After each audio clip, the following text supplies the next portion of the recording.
Welcome to study channel. मेरा नाम है मोहम्मद कैसर। बात करेंगे बिहार शिक्षक भर्ती की सेफ स्कोर की। यदि दोस्तों ओवरलैपिंग होती है, आपको पता है कि बिहार में 50% सीटें महिलाओं के लिए आरक्षित हैं और नोटिफिकेशन में ये भी साफ साफ कहा गया है आरक्षण वाले पॉइंट में, आप देख सकते हैं 5वें पॉइंट में, कि जो आरक्षण होगा महिलाओं को वो क्षैतिज होगा, यानी कि 50% सीटों पर महिलाएं रहेंगी, बचे हुए सीटों पर पुरुष रहेंगे। लेकिन दोस्तों इसके बावजूद यदि ओवरलैपिंग होती है, यानी कि महिलाएं यदि अनरिजर्व सीट वाली मेरिट में आती हैं, यदि उतना नंबर वो परीक्षा में पा जाती हैं, तो फिर क्या मेरिट बनेगी, क्या समीकरण बनेगा पुरुष और महिला का, कट ऑफ आखिर क्या जा सकता है।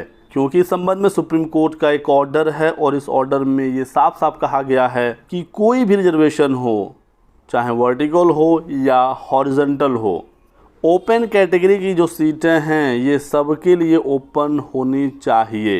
ये ऑर्डर है 18 दिसंबर 2020 का और इसी के ऊपर हम लोग बात करने जा रहे हैं। तो यदि ऐसा होता है तो फिर क्या मेरिट रहेगी, क्योंकि सुप्रीम कोर्ट सबसे बड़ा है, आपको पता ही है, इससे ऊपर कोई संस्था है नहीं देश में। तो वीडियो में लास्ट तक बने रहें। काफ़ी स्टूडेंट इसके बारे में पूछ रहे थे और जो पिछले वीडियोस मैंने बनाए हैं जिस पर मैंने डिस्कस किया था कट ऑफ के ऊपर, मैंने ये मानकर बात किया था कि महिलाएं सिर्फ अपने 50% सीटों पर रहेंगी, बची हुई सीटों पर पुरुष अभ्यर्थी सेलेक्ट होंगे।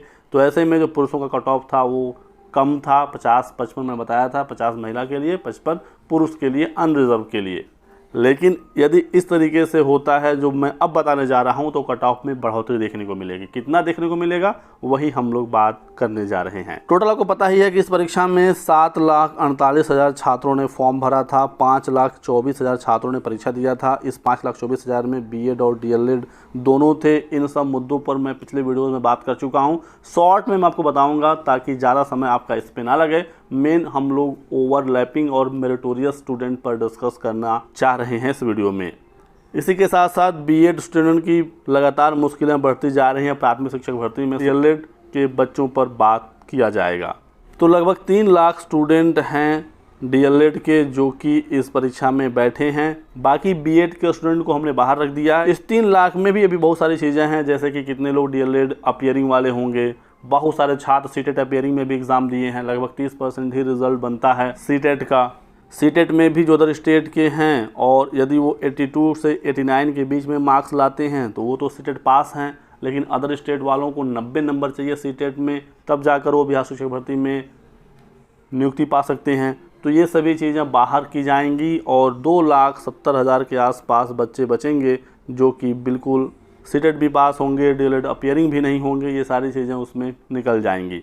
अब यहाँ पर बड़ा सवाल ये है कि 2,70,000 में से कितने बच्चे पास होंगे लिखित परीक्षा, क्योंकि ये भी एक बड़ा सवाल है। एग्ज़ाम का लेवल आपने देखा ही काफ़ी अच्छा खासा लेवल था। यदि हम मानकर चलें लगभग 40% रिजल्ट बनता है तो 1,08,000 के आसपास छात्र यहाँ पर पास होंगे, 40% यदि रिजल्ट बनता है तब। क्योंकि सुपर टेट जैसी परीक्षा में जो रिजल्ट का प्रतिशत है वो इसी के आसपास है। उत्तर प्रदेश का हमने 68,500 का रिजल्ट देखा, 42% था। 69,000 में 35% ही रिजल्ट बना था। तो सब कुछ लेकर हम चलेंगे तो 1,05,000 से 1,10,000 के बीच में छात्र होंगे जो इस परीक्षा को पास करने वाले हैं।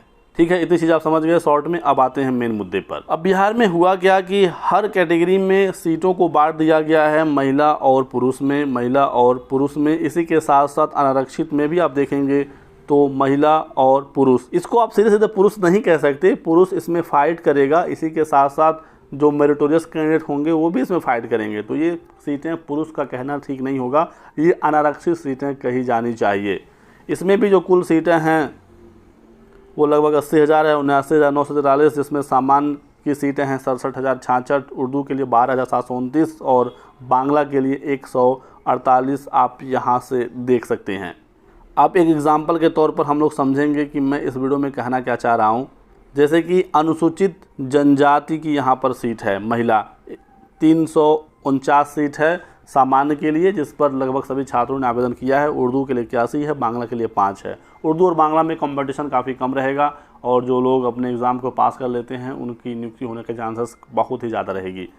ठीक है, तो उसको लेकर आप परेशान मत होइएगा। अब दोस्तों यहाँ पर होने क्या जा रहा है कि जो अनुसूचित जनजाति एसटी की महिला है उनके लिए ये सीट तो रिजर्व है ही है 349 इन सीटों पर तो सिर्फ और सिर्फ एसटी की महिला ही होगी, ये तो तय है, इस पर और दूसरा कोई दावा नहीं कर सकता है। इसी के साथ साथ एसटी की महिला ओबीसी सीटों पर भी दावा नहीं करेगी, ईडब्ल्यूएस सीटों पर भी दावा नहीं करेगी। या तो यदि ये ज़्यादा नंबर लाती है तो अनुसूचित जाति की जो महिला है वो अनुसूचित जाति की पुरुष सीट या कहें अनुसूचित जाति की यूआर सीट अनारक्षित सीट पर दावा करेगी। और यदि इनका मेरिट और ज़्यादा होता है और यदि ये अनारक्षित महिला के मेरिट को पार करती हैं तो उनका सिलेक्शन यहाँ पर हो सकेगा। और यदि इनका नंबर और भी ज़्यादा बेहतर हुआ और ये अनारक्षित पुरुष वाली सीट का भी मेरिट पार करती हैं तो उनका सिलेक्शन यहाँ पर होगा। ये है ओवरलैपिंग। और यदि ओवरलैपिंग करनी होगी तो फिर नॉर्मलाइजेशन भी करना होगा, ये बिल्कुल तय है, क्योंकि पुरुषों का पेपर अलग था, महिलाओं का पेपर अलग था, दोनों पेपर का स्तर अलग था। दो पेपर हैं तो स्तर अलग होगा ही होगा। और इस बार के पेपर में ज़्यादा अंतर देखने को मिला। पुरुषों का पेपर टफ कहा जाएगा, महिलाओं का पेपर आसान तो नहीं लेकिन मॉडरेट कहा जाएगा। पुरुषों की तुलना में ये आसान कहा जा सकता है। तो यदि ओवरलैपिंग करानी है तो पुरुष और महिला के मार्क्स को एक स्तर पर तौलना होगा, यानी कि नॉर्मलाइजेशन करना होगा, और उसके बाद ही फिर ये ओवरलैपिंग हो सकेगा। तो इतनी चीज़ें आप समझ गए। इसी के साथ साथ दोस्तों यहाँ पर जो कन्फ्यूज़न है उसे हमें भी दूर करना होगा कि अनारक्षित महिला पर कौन कौन दावा करेगा और अनारक्षित सीट पर कौन कौन दावा करेगा। तो यहाँ से आपने तो देख लिया कि कोई यदि रिज़र्व कैंडिडेट है महिला बिहार की, जैसे पिछड़ा वर्ग की महिला की सीट है 4027, तो ये तो सीटें सिर्फ पिछड़ा वर्ग की महिला को ही मिलेगा जो बिहार की हैं। यदि ये अपने मेरिट से ऊपर नंबर लाती हैं, पिछड़ा वर्ग अनारक्षित वाली सीट पर इनकी मेरिट बनती है तो यहाँ पर ये सीट ले सकती हैं। यदि इनका नंबर और बेहतर रहा तो ये अनारक्षित महिला पर आ जाएंगी, क्योंकि सुप्रीम कोर्ट ने साफ कहा है कि यदि आपकी मेरिट ज़्यादा है तो आप ओपन सीटों पर जा सकते हैं, और यदि इनकी नंबर और बेहतर हुआ तो यहाँ पर भी ये दावा कर सकती हैं। यही है ओवरलैपिंग का कॉन्सेप्ट। तो यहाँ पर दोस्तों बिहार की जो मेरिटोरियस महिलाएँ हैं वो यहाँ पर दावा करेंगी। इसी के साथ साथ जो अदर स्टेट की महिलाएं हैं वो भी इन सीटों पर दावा करेंगी। कुछ लोगों का ये कहना है कि ये सीटें सिर्फ बिहार की महिलाओं के लिए है, अदर स्टेट के सभी पुरुष और महिला सीधे सीधे सिर्फ इन्हीं सीटों पर फाइट करेंगे। यदि ऐसा हुआ तो फिर अनारक्षित का कट ऑफ बहुत ही ज़्यादा चला जाएगा। जो अदर स्टेट के पुरुष और महिला हैं इनका कट ऑफ बहुत ही ज़्यादा जाएगा, क्योंकि इन 13,397 सीटों पर दावा करने वाले छात्रों की संख्या काफ़ी ज़्यादा हो जाएगी, और इनमें से जिनका नंबर सबसे ज़्यादा होगा उन्हीं को नौकरी मिलेगी। लेकिन दोस्तों ऐसा नहीं होगा, मेरा ये मानना है, क्योंकि ये जो महिला सीट है ये बिहार की महिला का सीट नहीं है, बल्कि ये अनारक्षित महिला है। यानी कि अदर स्टेट की जो महिलाएं हैं पहले वो यहाँ पर कंपटीशन करेंगी, बिहार की जनरल की जो महिलाएं हैं वो भी यहाँ पर दावा पेश करेंगी, और जो रिज़र्व कैंडिडेट हैं जिनका मेरिट बेहतर होगा, जो इस मेरिट से ऊपर नंबर लाएंगे वो यहाँ पर दावा करेंगी। इसी के साथ साथ अदर स्टेट और बिहार की जो जनरल छात्राएं हैं यदि वो अनारक्षित का मेरिट को पार करती हैं तो वो यहाँ पर भी सेलेक्ट हो सकती हैं, और जितना महिलाएं यहाँ से यहाँ पर आएंगी उतना ही पुरुषों का जो संख्या है यहाँ पर घटता चला जाएगा। बात को आप समझ रहे हैं। पहले ये था, हम लोग ये मानकर चल रहे थे कि महिलाएं सिर्फ यहीं तक आ सकती हैं और ये जो सीटें हैं ये सिर्फ पुरुषों को मिलेगा। तो 13,397 तो कम से कम पुरुष सेलेक्ट होते ही होते। अब इसमें कौन कौन है? अदर स्टेट के सभी पुरुष, बिहार के जनरल के छात्र, इसी के साथ साथ बिहार के जो पुरुष हैं और रिज़र्व कैंडिडेट हैं, यदि वो इतना नंबर लाते हैं, इसके कट ऑफ को पार करते हैं तो वो भी यहाँ पर आ सकते थे। तो सिर्फ पुरुष का ही यहाँ पर अभी तक कंपटीशन था, जैसा कि मानकर हम लोग चल रहे थे। लेकिन यदि महिलाएं यहाँ पर आनी शुरू हुई, यदि एक महिला यहाँ से यहाँ आई तो एक पुरुष का यहाँ से सिलेक्शन गया। ऐसा तो होगा नहीं कि महिलाएं यहाँ पर ओवरलैप नहीं करेंगी। बहुत सारी महिलाओं का नंबर ऐसा होगा जो यूआर के कट ऑफ को पार करेगा। तो आप समझ सकते हैं कि कट ऑफ इस वजह से बढ़ेगा। और इस वजह से जो कट ऑफ बढ़ेगा ये मेनली पुरुषों का ही कट ऑफ बढ़ेगा, जो अदर स्टेट के हैं और जो बिहार के जनरल के हैं। क्योंकि महिलाएं तो पहले भी यहाँ पर थी, अभी भी यहाँ पर हैं, बस फ़र्क ये है कि जो रिज़र्व कैंडिडेट हैं बिहार की महिला कैंडिडेट वो कितना यहाँ पर ओवरलैप करके आती हैं, क्योंकि वो जितना यहाँ पर आएंगी अनारक्षित महिला के लिए वो सीटें कम होती जाएंगी। तो इस हिसाब से यदि चीज़ें होती हैं तो कट ऑफ क्या होगा, इस पर हम लोग बात करने जा रहे हैं। तो मेरा ये मानना है, जो मैंने पहले बताया था 55 मेल का और 50 फीमेल का। फीमेल का जो मेरिट है वो कम से कम 3 से 4 नंबर बढ़ेगा। मिनिमम यहाँ पर 53 जा सकता है सेफ कट ऑफ फीमेल का, लेकिन पुरुषों में ज़्यादा बढ़ोतरी देखने को मिलेगी और ये 60 से ऊपर तो कम से कम जाएगा। 60 प्लस वाले ही सेफ रहेंगे यदि ओवरलैपिंग हुआ तो, ये चीज़ आप समझ सकते हैं। लेकिन यहाँ पर दोस्तों कुछ और भी फैक्टर का हमें ध्यान रखना होगा, जैसे कि अनारक्षित सीटों पर वही आ सकता है जो अनारक्षित की एलिजिबिलिटी भी रखता है, जैसे कि उनका सीटेट में 90 नंबर होना चाहिए।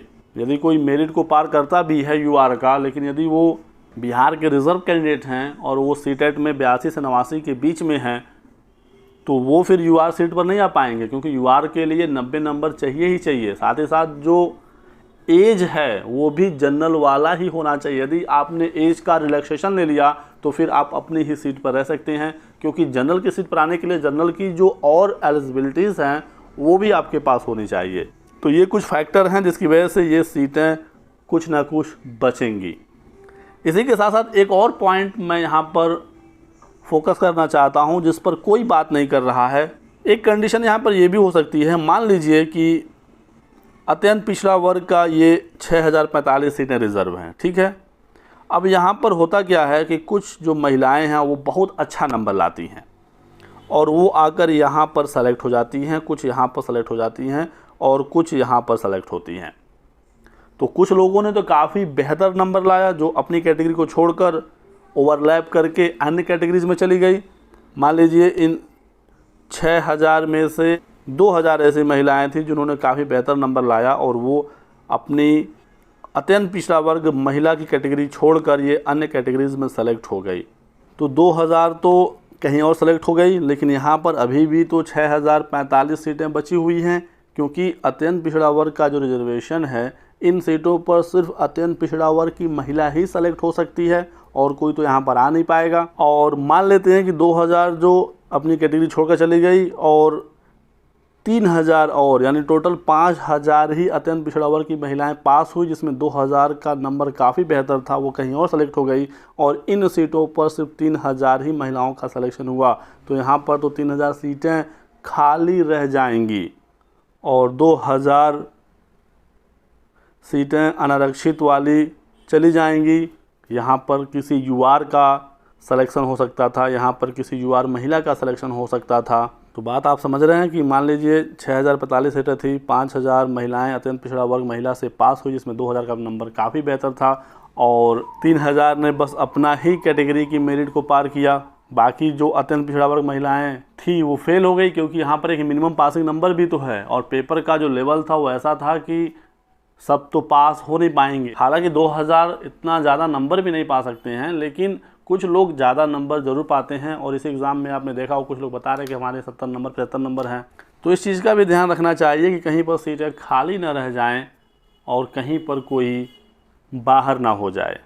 बाकी फाइनली देखना होगा बीपीएससी इस संबंध में क्या फैसला लेती है। जो भी अपडेट्स, जो भी जानकारी निकलेगी, सूचनाएं आपको दी जाएंगी। आप हमारे साथ बने रहिएगा और ये जो ओवरलैपिंग का कॉन्सेप्ट था मैंने आपको पूरी कोशिश की आसान भाषा में समझाने की। वीडियो पसंद आया तो लाइक और शेयर जरूर करिएगा। चैनल को सब्सक्राइब करके बेल आइकन दबा लीजिए ताकि आपको इसी प्रकार की सभी लेटेस्ट और ऑथेंटिक इन्फॉर्मेशन मिलती रहे। Thanks for watching.